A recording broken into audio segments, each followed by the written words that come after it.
Assalamualaikum warahmatullahi wabarakatuh. Ya, pada kesempatan ini saya akan menjelaskan mengenai bagaimana cara mensimulasikan di software Electronic Workbench. Langsung saja kita klik softwarenya untuk lebih jelas. Nah, setelah muncul lembar kerja seperti ini, kita bisa langsung merangkai rangkaiannya. Untuk pertemuan kali ini, saya akan membahas mengenai counter up.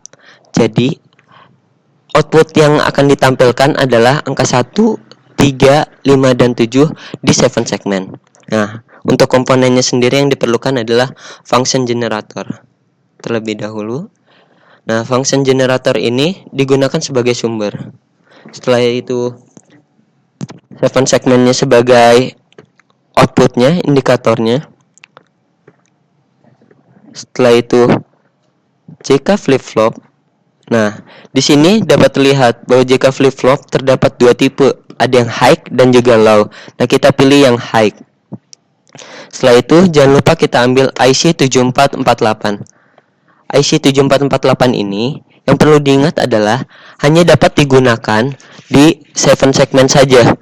Sehingga apabila kita menggunakannya di rangkaian yang lain, dia tidak dapat digunakan atau tidak berfungsi. Kita pilih. Setelah itu, jangan lupa kita ambil VCC dan ground. Untuk lebih jelas, kita bisa perbesar. Nah, selanjutnya, kita sambungkan dari function yang minus ke ground. Yang plus, kita sambungkan ke clock. Setelah itu, J dan K kita sambungkan ke VCC.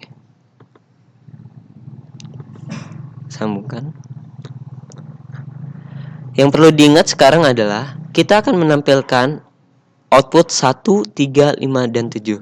Sehingga kita mengambil input A dari 7448, kita masukkan ke C. Mengapa demikian? Karena apabila kita menggunakan yang B ataupun C ataupun yang D, maka mula-mula di 7 segmen ini angka yang keluar tidaklah bukan angka 1, melainkan angka 2, 4, dan 8. Dan itu tidak sesuai dengan apa yang kita ingin kerjakan. Nah, selanjutnya kita yang B masukkan ke clock. Clock ini sendiri berfungsi untuk melooping output yang ada di 7 segmen ini, sehingga terus melooping sampai simulasinya dihentikan. Atau ada rangkaian lainnya yang dapat menghentikan dari output dari 7 segmen ini sendiri. Nah, setelah itu yang C kita masukkan ke key. C ini sendiri merupakan bit yang kedua, karena bit yang pertama telah dipakai oleh ground. Dan jangan lupa LT, BI, dan RBI kita sambungkan semuanya ke VCC. Kita sambungkan. Dan untuk pin yang ke-8 kita sambungkan ke ground.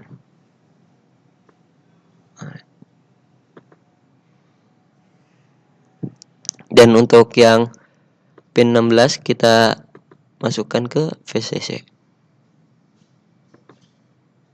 Bisa terlihat di sini, di 7 yang kita gunakan terdapat 7 kaki, di mana pin yang pertama kita masukkan ke output A. Terus output B,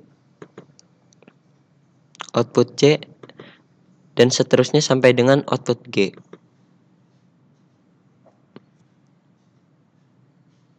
Ya.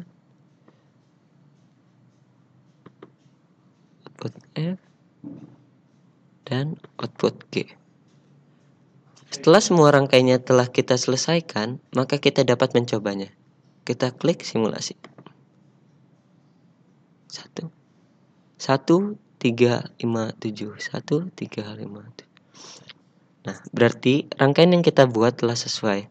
Apabila kita ingin menginginkan output yang keluar di 7 segmen ini berubah seperti 2, 4, 6 ataupun berapapun, kita hanya tinggal mengubah dari input yang diberikan ke J ataupun K maupun key-nya. Kita coba. kita hilangkan yang A-nya, kita hapus. Kita nyalakan 2, 4, 6. Jadi intinya B, C, A, D ini dapat digunakan semua, di mana A merupakan yang paling left atau paling berharga, most the left. Sehingga A ini apabila dimasukkan ke dalam J, apabila J di sini nanti ada input dari A, B, C, dan D, maka yang akan dijalankan terlebih dahulu adalah yang A. Karena A yang paling kanan atau yang paling berharga, bit yang pertama. Selanjutnya B bit kedua, C bit ketiga, dan D yang bit yang keempat. Sekian penjelasan dari saya, kurang lebihnya mohon maaf. Wassalamualaikum warahmatullahi wabarakatuh.